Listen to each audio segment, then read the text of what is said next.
Hey guys, Scripture here with another video, and Manny Jacinto is ready to return amid Ben's solo Star Wars movie talks. Dude! Anyway, there's just some funny stuff in here. It's just... Oh, man.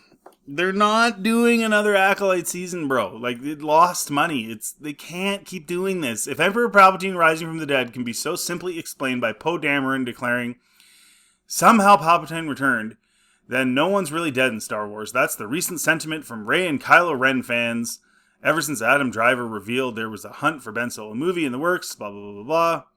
The Acolyte is another Star Wars title with a lot of women fans, thanks to the charged performances of Manny Jacinto and Amandla Stenberg, and it too was canceled last year despite its popularity. It wasn't that popular though. Not for how much they spent, right? They spent like what, $350 million? Like, that's a lot of money, man. Like, it would have to be extraordinarily popular. Like being in, the top 20 or whatever streaming shows for a small period of time is not justifying the amount of money they spent. This is not hard to figure out. Jacinto tells TV Insider he's always ready to come back to Qimir should the Force reawaken this desire, adding, that was a role of a lifetime. I don't know. Was it a role of a lifetime? I don't know. I mean, I will say this, like, I've said it before, his character did have some promise. He's a good actor. I actually didn't mind his character in the sense that, like, I liked that he sort of posed as the bumbling fool, but he was actually like a very cold, calculating villain. The problem with his character, though, is that he was in a really bad show. Like, honestly, like, of all the Acolyte was horrible. His character was actually not bad. I didn't mind him, to be honest. I thought the fighting scenes were stupid. I think, the idea that you're going to take on 7 Jedi and the choreography, sucked in the sense that obviously multiple times he could have got hit with a lightsaber, but they had to wait because he's fighting 7 people. You just don't do stuff like that. Like, there's a lot of stupid stuff involving his character, like, in that sense, but the character himself, like his guy, the stranger, he wasn't bad. I know I'm going to be called a shill, but of all the things in the show, he was the one character that I actually thought had promise. He was just in a really bad show that sucked. But the Jedi were awful and dumb, and everyone was stupid. But his character was actually reasonably done, and he had pretty clear motivations, and you weren't, he honestly, if you took the character of Qimir and put him in another timeline in another show, I think a lot of people would have been like, this is all right. It's just the Acolyte sucked so bad that it just was stupid. And of course, again, not his character, but the gimp mask was silly. Some of that stuff was dumb. But again, the character itself wasn't too bad. But the thing sucked. It's just such a bad show. Like, it's just so stupid. I'm always ready. I would love to run it back if they'd have me. That was a role of a lifetime. I'm incredibly proud of what we did in the Acolyte with Qimir, with that whole relationship. That part sucked. If you remove his character from the other characters, he would have worked, like I said, in another show. But the whole, like, him and Osha thing, it was very flimsy. It happened way too fast. It just was stupid. It wasn't well written at all. So, I mean, that part of it was stupid. I'm surprised he thinks that that's like a thing. I feel like a lot of the franchises that we currently have, it's missing the romance. Well, what was romantic about you and Osha? Like, he manipulated her into becoming bad. And then she awkwardly looked at him and looked at his junk, and just, it was stupid. It was just... Okay, seriously, guys, in the comment section, was it romantic to you? Like, did you get the feeling of romance? Like, there's nothing romantic about it. It was corny. It was straight up corny. Oh, man. And I agree with them that, the current climate of writers in Hollywood struggle with romance. And I think it's because a lot of these people have never experienced actual romance. I think a lot of them are just people who have jobs because they're friends with people. They're not actually good at what they do. They just have friends. They're just friends with people. So they write these shows, and their version of romance is not romantic. It's like very surface level.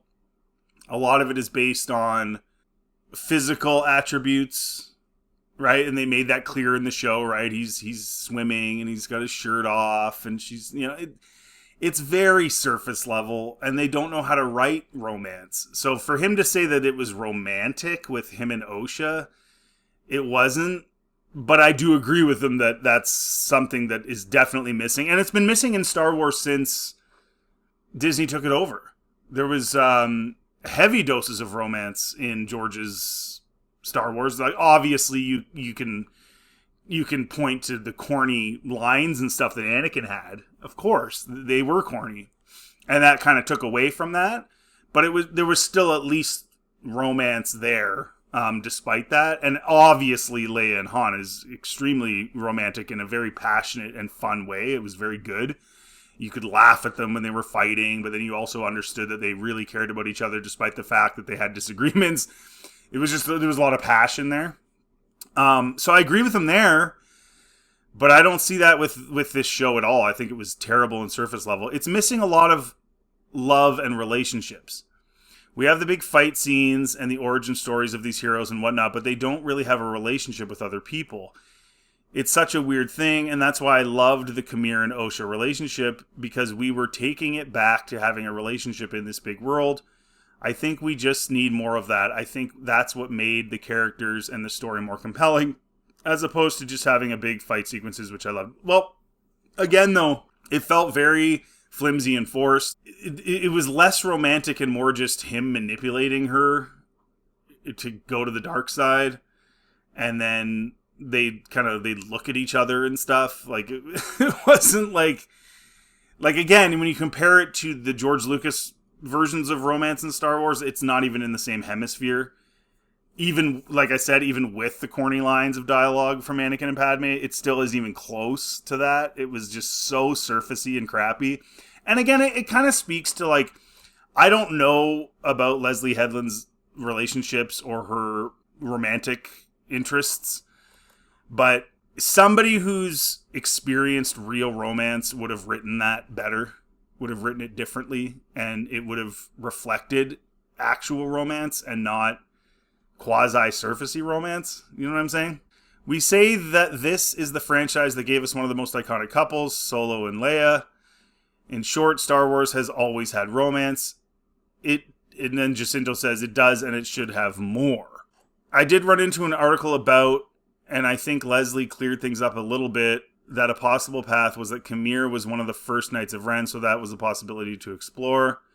Which, again, the Knights of Ren, I did a video about it a few days ago. They're pretty pathetic. Even in the comic books, they're shown as being very pathetic. Palpatine called them petty thieves, and he'll find some use for them. That's in Disney canon. So making him the first Knight of Ren doesn't add to his character at all. If anything, it just takes away. Because, again, like I said earlier in the video, he actually had potential as a character. I liked a lot of the things that they brought to the table with him. So all you're doing by saying he was a Knight of Ren is diminishing what was actually kind of cool about him, despite all the other stupid stuff and the non-romance and some of the fight scenes. Like, him as a character, making him a Knight of Ren, they were useless idiots. They were totally useless. And it's so funny to me because they put the comic book out about the Knights of Ren, showing how useless they are, with Palpatine just electrocuting them all and they're just bums. And he killed a couple of them or whatever through that process. That came out right around the time The Rise of Skywalker came out. So Disney accepted and acknowledged the fact that the Knights of Ren were useless. So making Qimir a Knight of Ren is not adding to his character. The only thing it's doing is taking it away. It's making him look like kind of a boob, because it's like, you started this Knights of Ren organization that ends up being like these bunch of losers that don't even know what they're doing. And the only thing they accomplished in Disney canon was arresting Chewie. That's literally it. They arrested Chewie. And they weren't even alone when they did that. There were stormtroopers, there were guys around. It wasn't like it was just them. Yeah, this is stupid. There were other things that we were kind of exploring as well in a possible season 2. That, of course, didn't come to fruition. Jacinto goes on, but I would have loved to explore, obviously, the relationship with Osha more, but also Qimir's relationship with Vernestra more, and see what that dynamic was like. Vernestra was Qimir's Jedi Master before he turned to the dark side. Yeah, that's the green-haired chick with the lightsaber whip that just looked horrible. So he was her Padawan, and something happened that they never said what, and it turned him off, I guess, and he went to the dark side. I think there would have been maybe more of a Master-Padawan relationship with the both of them, but who knows?